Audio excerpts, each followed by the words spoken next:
আসসালামু আলাইকুম। ওয়ালাইকুম আসসালাম ওয়া রাহমাতুল্লাহি ওয়া বারাকাতুহু। জি বলেন। শায়েক, আমি বাংলাদেশ থেকে বলছিলাম বাংলাদেশ থেকে বলেন। যে জি। একজন মহিলার ৫ জন ছেলে এবং ১ জন মেয়ে। তো হুম, বড় ছেলেটি হচ্ছে ওনার স্বামীর আগের ঘরের ছেলে। হুম, তো আলহামদুলিল্লাহ পরের ৪ জন ছেলেরই সমর্থ আছে তার মার চিকিৎসা যাবতীয় খরচ বহন করার। তো উনারা ৪ জনই করেন। তো হুম, এক্ষেত্রে বড় ছেলেটা যে স্বামীর আগের ঘরে সৎ ছেলে যাকে বলে, তো হুম, উনার দায়িত্ব কি? মানে উনি কোনো কিছুই দায়িত্ব পালন করেন না। তো জি, এই ক্ষেত্রে ইসলাম কি বলে যে এই সৎ ছেলেদের কি এই মায়ের জন্য কোনো দায়িত্ব আছে? সে যদি দায়িত্ব পালন না করে উনি মানে গুনাহগার হবে নাকি উনার ইচ্ছার উপরে নির্ভর করবে বিষয়টা? জি। একটু জানাবেন?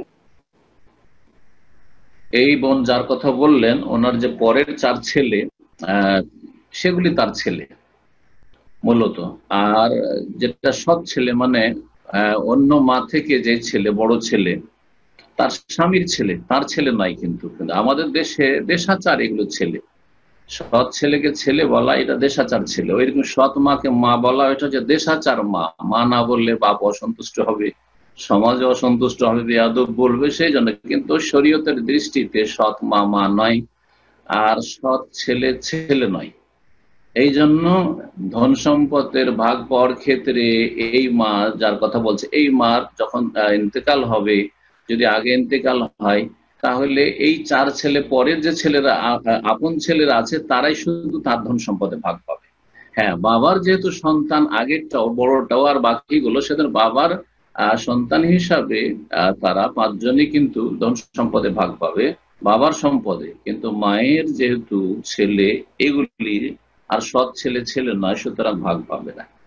তো যখন শরীয়তের বিধানটা এরকমই যে আসলে সৎ মা মা নয় আসলে মূলত শরীয়তের দৃষ্টিতে, আর সৎ ছেলে ছেলে নয় শরীয়তের দৃষ্টিতে, যদিও মাহরাম মাহরাম অবশ্যই, কারণ যেহেতু তার বাবা বিয়ে বসেছে তার সাথে, সুতরাং মাহরাম স্থায়ীভাবে হারাম, তার সাথে সফর করা যায়, সফর করবে, তার সাথে নির্জনে কথা বলতে পারবে, তার সাথে কোথাও প্রয়োজনে কোনো হোটেলে গিয়ে বিদেশে গেল রাত কাটাতে পারবে, ইত্যাদি শরীয়তের বিধানগুলি রয়েছে। তার সামনে হিজাব পর্দা নেই। কিন্তু এই ক্ষেত্রে সদ ব্যবহারের ক্ষেত্রে সদাচরণের বিষয়টি যে রয়েছে, যে কোনো মানুষের সাথে আমরা সদাচরণ করব। আর বিশেষ করে যখন বাবার ওয়াইফ যদি আপন মা নয় সৎ মা, সুতরাং সে সদ আচরণের হক রাখে বেশি। কারণ এই সৎ মায়ের সাথে সদ্ব্যবহার করলে বাবা সন্তুষ্ট হবে যদি বেঁচে থাকতেন, আর এই মায়ের সাথে সদাচরণ না করতো তাহলে বাবা অবশ্যই অসন্তুষ্ট হতেন। সুতরাং বাবার সন্তুষ্টি আল্লাহর সন্তুষ্টি, রেজা রব্বে ফিরেজাল ওয়ালেদে, সেই জন্য সৎ মায়ের সাথেও সদাচরণ করবে, কিন্তু তার ওপর ওইভাবে ফরজ নয় ব্যয় বহন করা যেমন ফরজ আপন ছেলেদের উপর। আশা করি বিষয়টি বুঝতে পারছি। সুতরাং সেই যে বড় ছেলেকে বলবো যে যেন বাবার সাথে সদাচরণের উদ্দেশ্যে এই সৎ মায়ের সাথে সদাচরণ করে এবং সৎ মায়ের সহযোগিতা করে বা খরচ কিছু হলেও দেয়, যাতে করে বাবার সাথে সদ্ব্যবহার হয়, কিন্তু তার উপর ওইভাবে ফরজ বলা যাবে না যেইভাবে আপন ছেলেদের উপর ফরজ। আসল ফরজ হচ্ছে ছেলেদের উপর, এই ছেলেরা দেখাশোনা করবে যারা মূলত ছেলে।